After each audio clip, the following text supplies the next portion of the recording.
Bydde hi'n neis i ymlacio amgylch y tŷ a gwylio teledu ac anghofio am yr holl gwyllti o gofalu. Beth am rhywun yn ei te fi am newid? I always love spending time with my friends, especially when I have enough money to spend on whatever I wish. Going shopping and having a laugh. We go to shops and then decide what's the best thing to buy.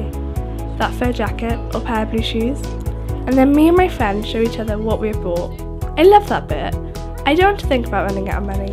I want to live like I did when I was young.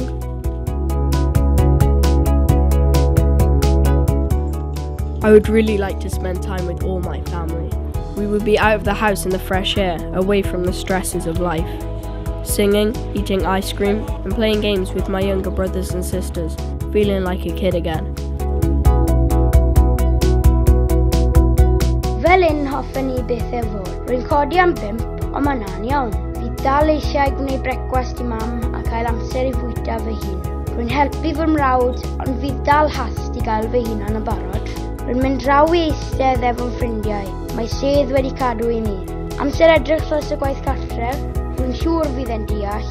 Wedi dod ar y waith cartref? Mae'n flin dy fi, heb cael amser. Mae'n iawn, os wyt ti angen help, dyr ei weld fi.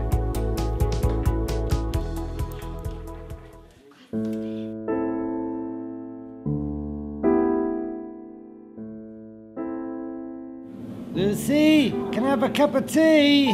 Ond yn lle hynny, Dad sydd yn bob tro ar y soffa, a fi sydd yn gorfod mynd ar tedd o fe. Ond ambell waith, dwi'n cael doler wrth gofalu. But really, this is me. I have to go shopping for my mum. I panic about running out of money to look after my family. I don't want to be stressing about having enough money for food for the week, or if I've bought the right kind of food. But really, I have to look after my younger brothers and sisters, packing their bags and putting their lunches out and seeing them off to school. I wish I could be a kid again. Sandwiches?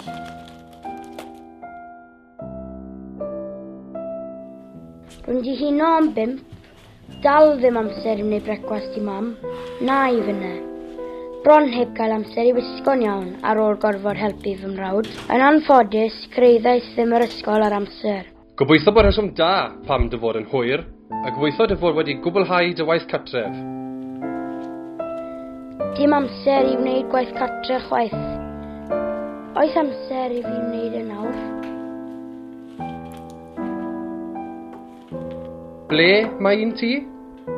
Wedi anghofio fy syr. A ddylen ni ddweud y gwir, am mae pawb yn sychu.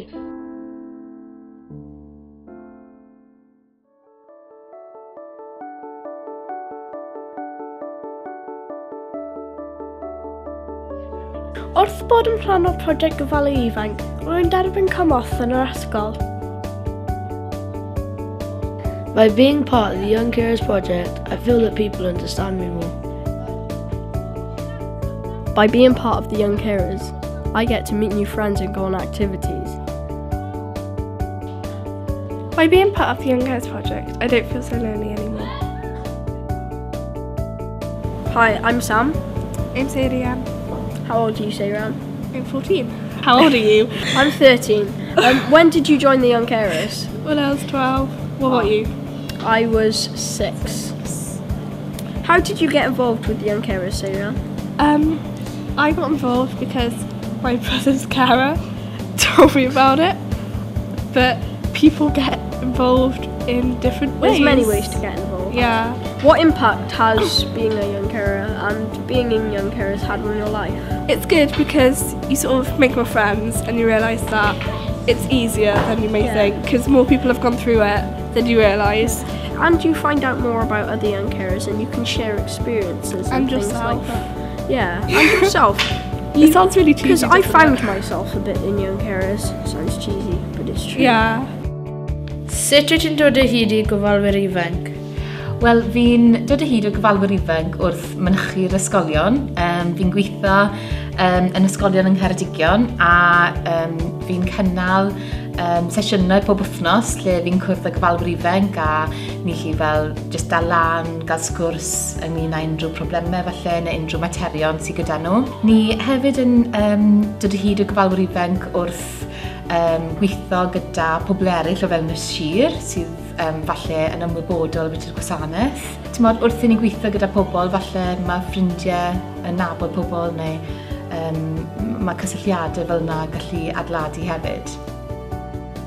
What do you most enjoy about your job with young carers? Well, I think one of the biggest delights for me would be when I find a young carer with a lot of problems and we're able to support them and help them, particularly in the school setting, and their lives can then become transformed.